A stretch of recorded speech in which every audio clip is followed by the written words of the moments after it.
இது ராதிகா சரத்குமார் வாழ்க்கை இப்படி போகும்னு யாருமே எதிர்பார்க்கலன்னு ஒரு யூடியூப் சேனல்ல வந்திருக்கக்கூடிய வீடியோனால இப்ப நிறைய சர்ச்சைகள் கிளம்பிட்டு இருக்கு.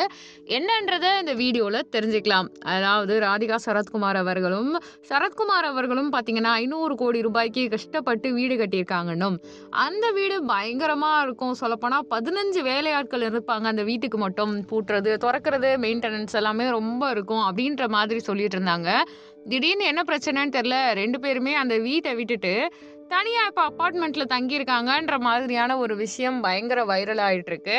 இது பத்தி யோசிக்கும் பொழுது இப்பதானே தாய் கிழவி படம்லாம் கூட வந்திருக்கு. அரசியல் போனனால இப்படி ஆயிடுச்சா?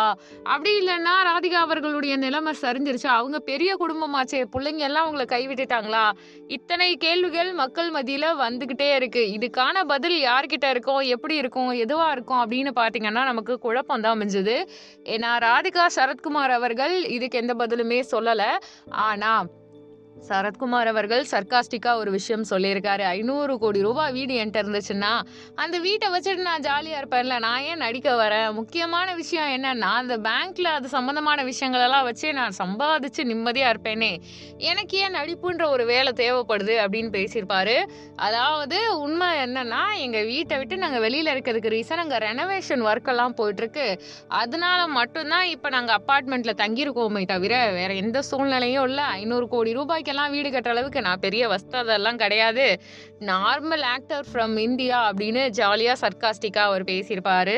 ராதிகா அவர்களுமே அந்த வீட்ல நிறைய மெமரிஸ் இருக்கு. நிறைய யூடியூப் சேனல், சோசியல் மீடியால தவறான வதந்திகள் பரப்புறாங்க. 500 கோடி ரூபாய் அளவுக்கு வீடு கட்டுற அளவுக்கு நாங்க பெரிய ஆள்கள் கிடையாது. எங்ககிட்ட அவ்வளோ வீடெல்லாம் இல்ல.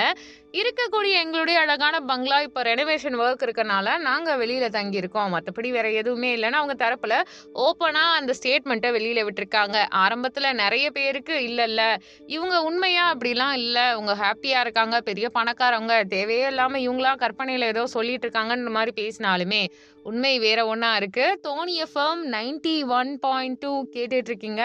ஒவ்வொரு நொடியும் உங்களுக்காக பாப்கார்ன்ல தான் நான் பேசிக்கிட்டு இருக்கேன். நீங்க கேட்டுட்டு இருக்கீங்க.